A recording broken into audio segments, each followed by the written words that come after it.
Hello friends, आज हम बात करेंगे जीत आपकी बुक जो लिखी गई है लेखक शिव खेड़ा द्वारा। आइए शुरू करने से पहले हम यह जानते हैं कि यह किताब किस किस्म की है।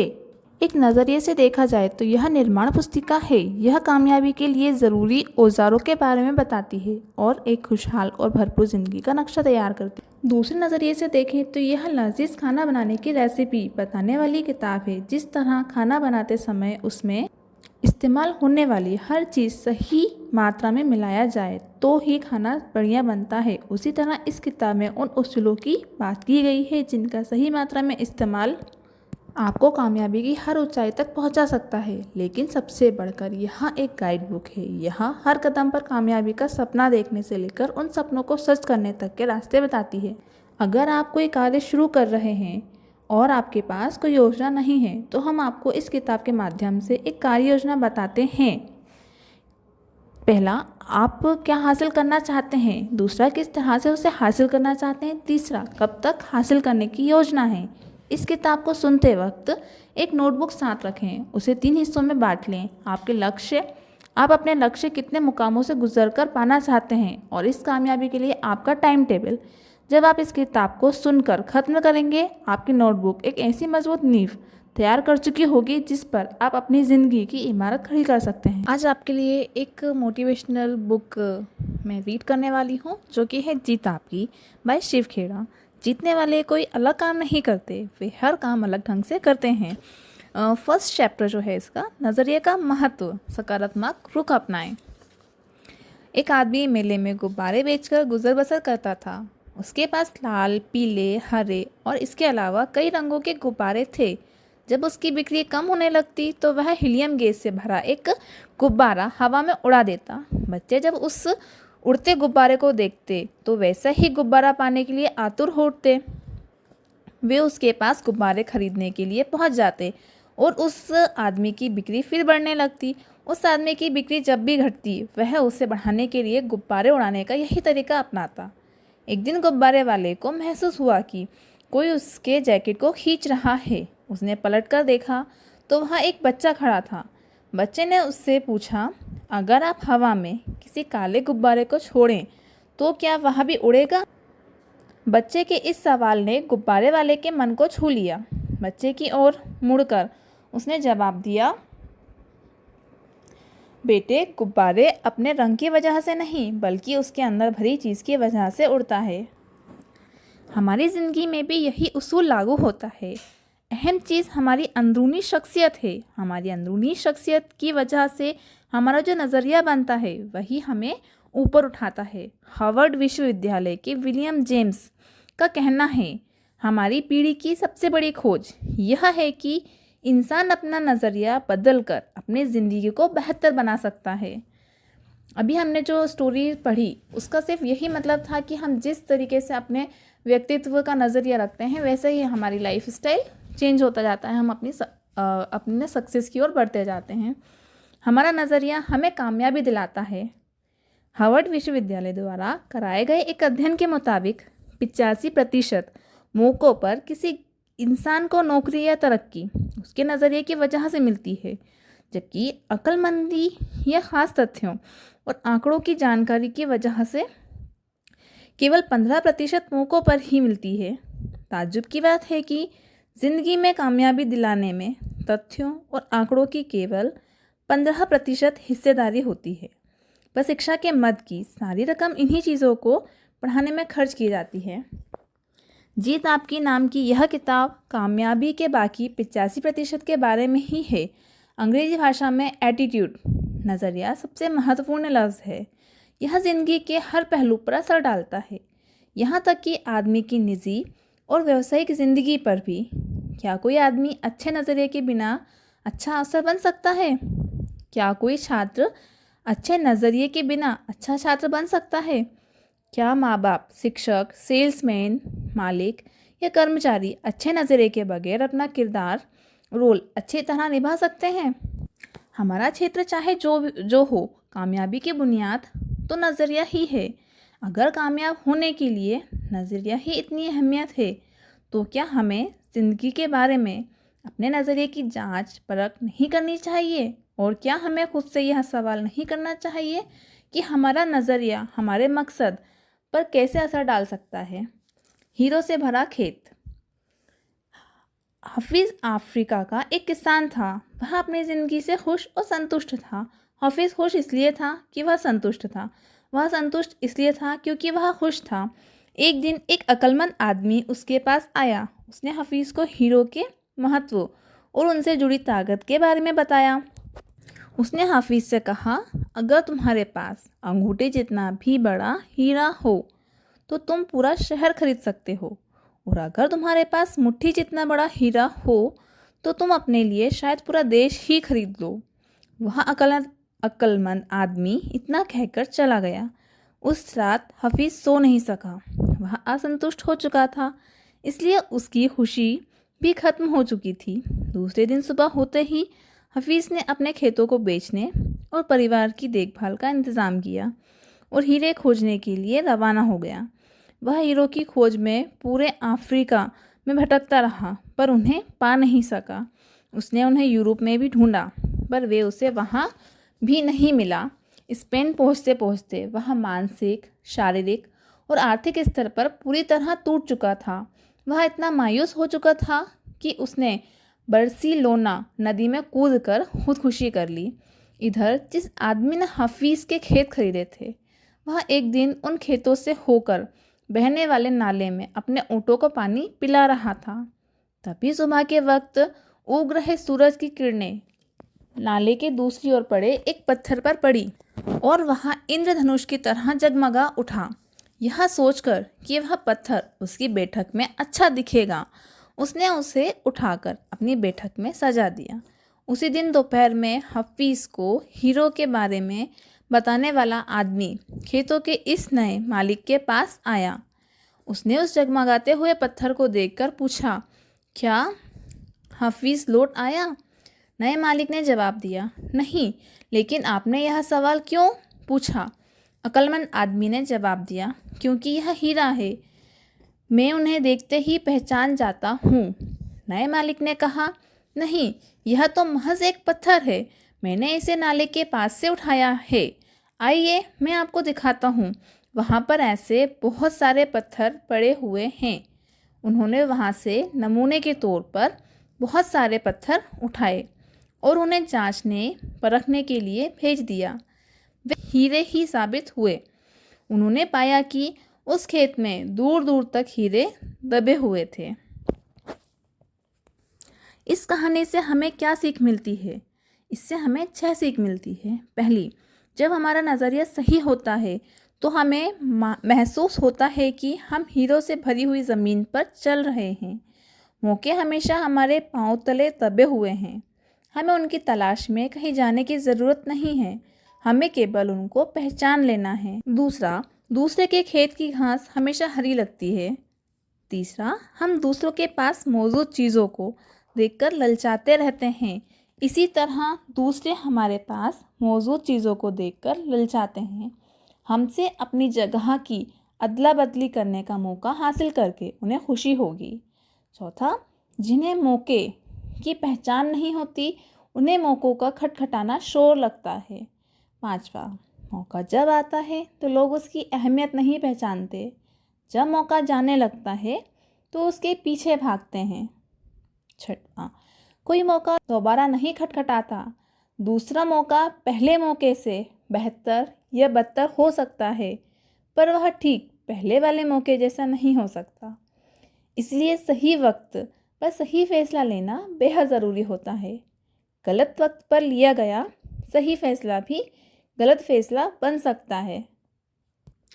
डेविड और गोलियत। हम सभी बाइबल में बताई गई डेविड और गोलियत की कहानी जानते हैं। गोलियत एक राक्षस था। उसने हर आदमी के दिल में अपनी दहशत बैठा रखी थी। एक दिन 17 साल का एक भेड़ चराने वाला लड़का अपने भाइयों से मिलने के लिए आया। उसने पूछा, तुम लोग इस राक्षस से लड़ते क्यों नहीं हो? उसके भाई गोलियत से डरते थे। उन्होंने जवाब दिया, क्या तुमने देखा नहीं कि वह इतना बड़ा है कि उसे मारा नहीं जा सकता? इस पर डेविड ने कहा, बात यह नहीं है कि बड़ा होने की वजह से उसे मारा नहीं जा सकता, बल्कि हकीकत यह है कि वह इतना बड़ा है कि उस पर लगाया गया निशाना चूक ही नहीं सकता। उसके बाद जो हुआ वह सबको मालूम है। डेविड ने उस राक्षस को गुलेल से मार डाला। राक्षस वहीं था, लेकिन उसके बारे में डेविड का नज़रिया अलग था। हम नाकामयाबी को कैसे देखते हैं, यह हमारे नज़रिए से तय होता है। आशावादी पॉजिटिव सोच वाले आदमी के लिए नज़रिया कामयाबी की सीढ़ी बन सकता है। दूसरी ओर निराशावादी नेगेटिविटी सोच ही आदमी के लिए यह रास्ते का रोड़ा बन सकता है। थिंक एंड ग्रो रिच और कोई अन्य किताबों के लेखक नेपोलियन हिल का कहना है कि हर समस्या अपने साथ अपने बराबर का या अपने से भी बड़ा अवसर साथ लाती है। संस्थाओं के लिए नज़रिए का महत्व, the importance of attitude of organisations. क्या आपको कभी इस बात पर हैरानी हुई है कि कुछ लोग, संस्थाएं या देश दूसरों के मुकाबले अधिक कामयाब क्यों होते हैं? इसमें कोई राज नहीं छिपा है। वे इसलिए कामयाब होते हैं कि वे दूसरों के मुकाबले अधिक असरदार ढंग से सोचते और काम करते हैं। वे अपनी सबसे कीमती जायदाद यानी लोगों में निवेश इन्वेस्ट करते हैं। मैंने दुनिया की सबसे बड़ी कॉरपोरेशन के आला अफसरों एग्जीक्यूटिव्स से बात की और उनसे पूछा, अगर आपके पास जादू की छड़ी हो और आपको केवल एक ऐसी चीज़ बदलनी हो जिससे आपकी तरक्की मिल जाए, साथ ही उत्पादकता और लाभ भी बढ़ जाए, तो आप किस चीज़ को बदलना चाहेंगे? सबका जवाब एक ही था। उनका कहना था कि वे अपने लोगों का नज़रिया बदलना चाहेंगे। नज़रिया बेहतर होने पर लोगों में टीम भावना बढ़ेगी, बर्बादी कम होगी और वे ज़्यादा वफादार होंगे। कुल मिलाकर उनकी कंपनी में काम करने का बेहतर माहौल बन जाएगा।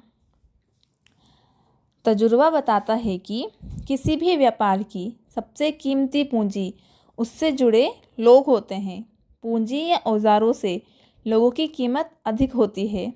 बदकिस्मती से सबसे ज़्यादा मानव संसाधन ह्यूमन रिसोर्सेज ही व्यर्थ या बेकार चला जाता है।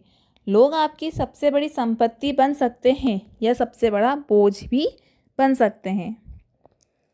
TQP सारी खूबियों वाले लोग, टोटल क्वालिटी पीपल। बहुत सारे ट्रेनिंग प्रोग्राम जैसे कि कस्टमर सर्विस, सेल प्लानिंग के बाद मैं इस नतीजे पर पहुंचा हूं कि इनसे ज़्यादातर कार्यक्रम काफ़ी अच्छे होते हैं, लेकिन इनके सामने एक बहुत बड़ी चुनौती है। इनमें से कोई भी तब तक कामयाब नहीं हो सकता जब तक उनकी बुनियाद सही ना हो। वह सही बुनियाद है कि TQP। यह TQP क्या है?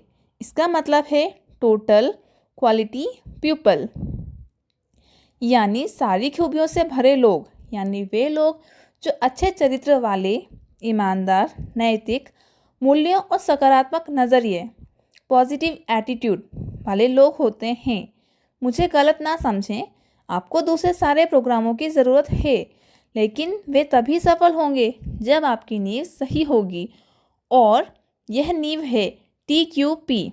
उदाहरण के तौर पर कुछ ग्राहक सेवा कार्यक्रमों में हिस्सेदारी करने वालों को प्लीज़ या थैंक यू कहना, मुस्कुराना और हाथ मिलाना सिखाया जाता है। लेकिन किसी आदमी में सेवा करने का जज्बा ही ना हो तो वह कब तक मुस्कुरा सकता है? इसके अलावा लोग नकली मुस्कान को पहचान जाते हैं, और अगर मुस्कान सच्ची ना हो तो उसे देखकर चिढ़ पैदा होती है। मेरा कहना यह है कि असलियत को दिखावे पर हावी होना चाहिए, ना कि दिखावे को असलियत पर। बेशक ग्राहकों से पेश आने वाले लोगों को प्लीज़ और थैंक यू कहना चाहिए और मुस्कुराना चाहिए। ये बातें महत्वपूर्ण हैं, लेकिन याद रखें कि अगर मन में सेवा की भावना हो तो आम आदमी में ये बातें खुद व खुद आसानी से शामिल हो जाते हैं। एक बार एक आदमी मशहूर फ्रांसीसी दार्शनिक ब्लेज पास्कल से मिला और उनसे कहा, अगर मेरे पास आपके जैसा दिमाग हो तो मैं बेहतर इंसान बन जाऊंगा। इस पर पास्कल ने जवाब दिया, बेहतर इंसान बनो, तुम्हारा दिमाग खुद ब खुद मेरा जैसा हो जाएगा। महान संगठनों ऑर्गेनाइजेशंस को तनख्वाहों या काम करने के हालात के पैमाने पर नहीं आंका जाता, उन्हें भावना, नज़रिए और आपसी संबंधों के पैमानों पर आंका जाता है। जब कर्मचारी कहते हैं मैं यह काम नहीं कर सकता, तो इसके दो मायने हो सकते हैं। या तो उनका मतलब है कि उन्हें वह काम करने का तरीका मालूम नहीं है, या फिर वे उस काम को करना नहीं चाहते हैं। अगर वे काम करने का तरीका नहीं जानते हैं तो यह टेक्निकल ट्रेनिंग का मुद्दा है। लेकिन अगर वे काम नहीं करना चाहते हैं तो यह नज़रिए से जुड़ा मुद्दा हो सकता है। उन्हें उस काम की परवाह नहीं है, या वह नैतिकता का मुद्दा हो सकता है। वे मानते हैं कि उन्हें वह काम नहीं करना चाहिए। कैलगरी टावर की ऊंचाई 190.8 मीटर है। उसका कुल वज़न 10,844 टन है। उसमें से 6,339 टन कुल वज़न का लगभग 60% भाग वज़न ज़मीन के अंदर है। इससे जाहिर होता है कि भव्य दिखने वाली कई इमारतों की नींव काफ़ी मजबूत होती है। जिस तरह किसी इमारत के टिके रहने के लिए उसकी नींव मजबूत होनी चाहिए, उसी तरह कामयाबी के टिके रहने के लिए भी मजबूत बुनियाद की ज़रूरत है। और कामयाबी की बुनियाद संपूर्णतावादी नज़रिया। मैं संपूर्णतावादी नज़रिए में यकीन रखता हूँ। हम केवल हाथ, पाँव, आँख, कान, दिल और दिमाग नहीं, बल्कि एक संपूर्ण इंसान है। काम करने के लिए एक पूरा आदमी जाता है और काम करके एक पूरा आदमी लौटता है। घर की परेशानियाँ, फैमिली प्रॉब्लम्स, हमारे कामकाज पर और कामकाज से जुड़ी परेशानियाँ, वर्क प्रॉब्लम्स हमारी पारिवारिक ज़िंदगी पर असर डालती हैं। पारिवारिक समस्याओं की वजह से तनाव का शिकार होने पर हमारी उत्पादकता, प्रोडक्टिविटी घट जाती है। इसी तरह कामकाज से जुड़ी परेशानियाँ न केवल हमारे परिवार बल्कि ज़िंदगी के हर पहलू पर असर डालती हैं। निजी पेशे से जुड़ी और सामाजिक समस्याएं एक दूसरे पर लाजमी तौर पर असर डालती हैं। आपके नज़रिए को तय करने वाले कारक, factor that determine your attitude. मैं आपसे कुछ सवाल पूछता हूँ। हम नज़रिए के साथ ही जन्म लेते हैं या उसे बड़ा होने पर विकसित करते हैं? हमारा नज़रिया किन चीज़ों से बनता है? अगर माहौल की वजह से ज़िंदगी के बारे में आपका नज़रिया नकारात्मक, नेगेटिव हो गया है, तो क्या आप उसे बदल सकते हैं?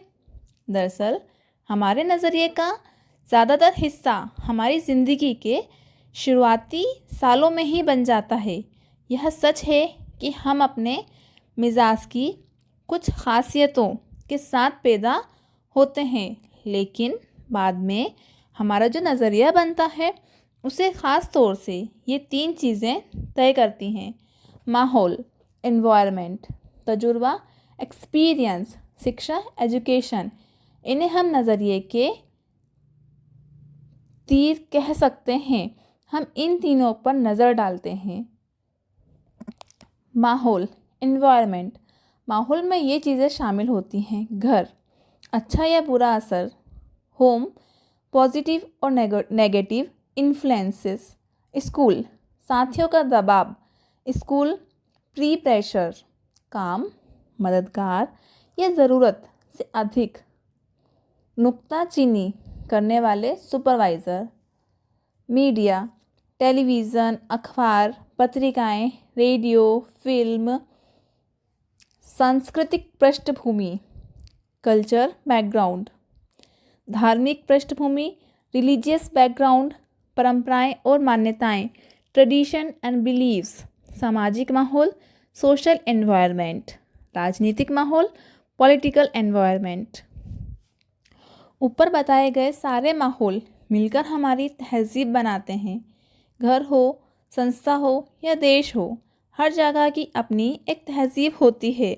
उदाहरण के तौर पर आप एक स्टोर में जाते हैं तो वहाँ के मैनेजर से लेकर सेल्स क्लर्क तक को विनम्र, मददगार, दोस्ताना और खुश मिजाज से भरा पाते हैं। फिर आप दूसरी दुकान में जाते हैं तो वह काम करने वालों का रूखा और बदतमीज़ पाते हैं।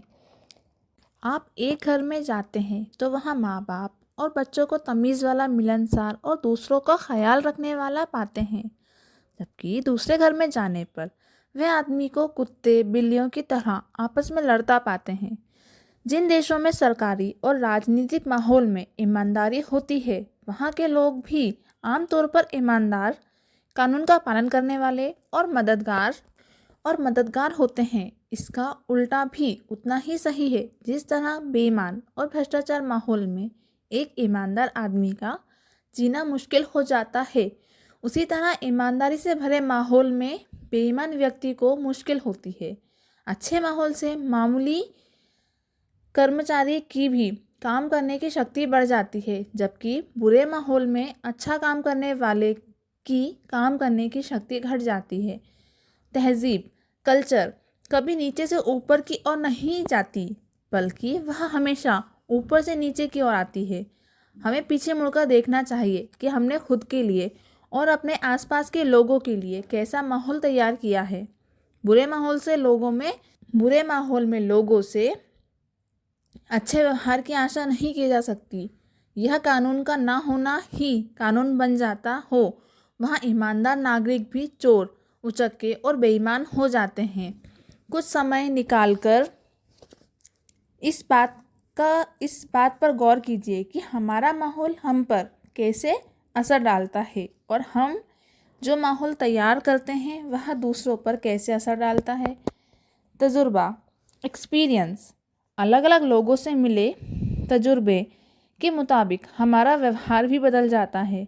अगर किसी इंसान के साथ हमें अच्छा अनुभव मिलता है तो उसके बारे में हमारा नज़रिया अच्छा होता है, पर बुरा अनुभव मिलने पर हम सावधान हो जाते हैं।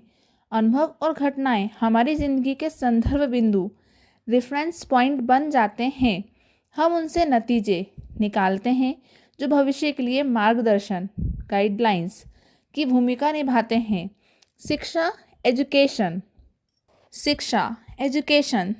शिक्षा, औपचारिक, फॉर्मल और अनौपचारिक, इनफॉर्मल दोनों तरह की होती है। आजकल हम लोग सूचनाओं के सागर में गोते लगा रहे हैं, लेकिन ज्ञान और समझदारी की अकाल पड़ा हुआ है। ज्ञान को योजनाबद्ध ढंग से समझदारी में बदला जा सकता है और समझदारी हमें कामयाबी दिलाती है। शिक्षा की भूमिका काफ़ी महत्वपूर्ण होती है। उसका प्रभाव अनंत काल तक रहता है। इसके असर की लहरें अनगिनत हैं। शिक्षा ऐसी होनी चाहिए जो हमें केवल रोजी रोटी कामना नहीं, बल्कि जीने का तरीका भी सिखाए। सकारात्मक नज़रिए वाले लोगों को कैसे पहचानें? How do you recognise people with a positive attitude? जिस तरह सेहत खराब न होने का मतलब अच्छी सेहत नहीं होता, उसी तरह किसी इंसान के नकारात्मक, नेगेटिव न होने का मतलब यह नहीं होता है कि वह सकारात्मक, पॉजिटिव है। सकारात्मकता नज़रिए वाले लोगों की शख्सियत, पर्सनालिटी में कुछ ऐसी खासियतें होती हैं जिनकी वजह से उन्हें आसानी से पहचाना जा सकता है। ऐसे लोग दूसरों का ख्याल रखने वाले, आत्मविश्वास से भरे, धीरज वाले और विनम्र होते हैं।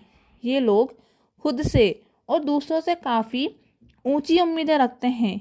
उन्हें अच्छे नतीजे हासिल होने की आशा रहती है।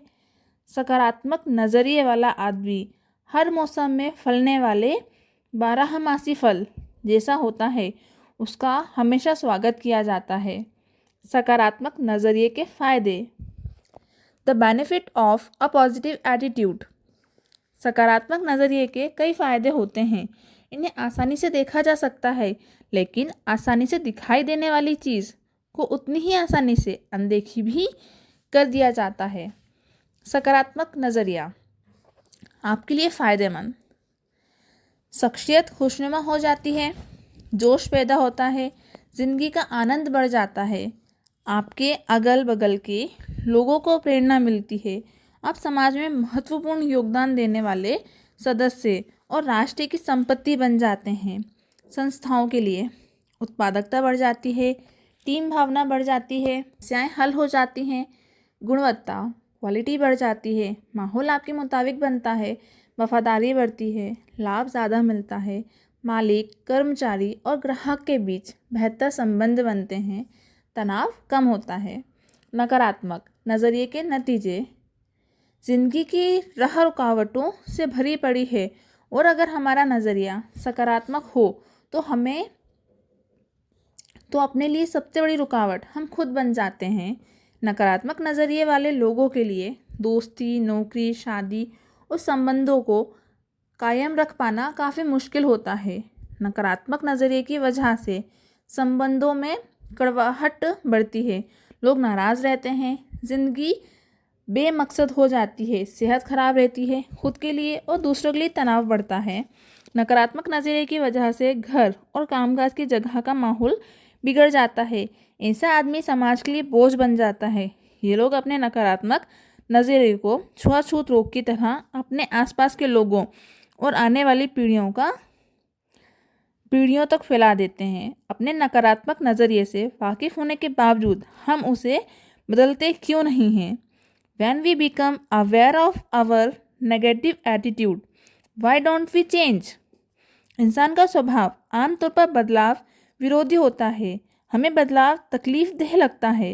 बदलाव का नतीजा अच्छा हो या बुरा, पर अक्सर इससे तनाव बढ़ता है।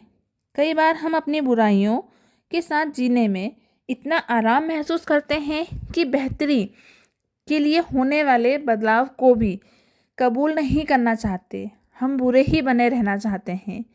चार्ल्स डिकेंस ने एक ऐसे कैदी के बारे में लिखा है जो सालों तक एक काल कोठरी में कैद रहा। सज़ा काट लेने के बाद उसे आज़ाद कर दिया गया। उसे काल कोठरी से बाहर खुली धूप में लाया गया। उस आदमी ने अपने चारों ओर देखा। कुछ देर में ही वह अपनी इस नई आज़ादी से परेशान हो गया। उसने वापस काल कोठरी में जाने की इच्छा जाहिर की। वह आज़ादी और खुली दुनिया के बदलावों को कबूल करने के बजाय काल कोठरी, अंधेरे और हथकड़ियों में ही सुरक्षा और आराम महसूस कर रहा था, क्योंकि वह उन्हीं का आदी हो चुका था। इन दिनों भी कई कैदी ऐसा ही व्यवहार करते हैं। एक अनजाने संसार के साथ तालमेल कामयाब करने का तनाव उनकी बर्दाश्त से बाहर होता है, इसलिए वे जानबूझकर अपराध करते हैं ताकि उन्हें वापस जेल में भेज दिया जाए। वहाँ उनकी आज़ादी पर भले ही पाबंदी रहती हो, लेकिन उन्हें अपने बारे में कम फैसले लेने पड़ते हैं। अगर हमारा नज़रिया नकारात्मक है तो हमारी ज़िंदगी सीमाओं में कैद है। ऐसे नज़रिए की वजह से हमको अपने काम में सीमित कामयाबी ही मिल सकेगी, हमारे दोस्तों की तादाद कम होगी और हम जिंदगी का कम आनंद उठा पाएंगे। अगले अध्याय में मैं सकारात्मक नज़रिए विकसित करने के तरीकों के बारे में चर्चा करूंगा। हो सकता है कि सकारात्मक नज़रिया विकसित करने के लिए हमको थोड़ा तनाव झेलना पड़े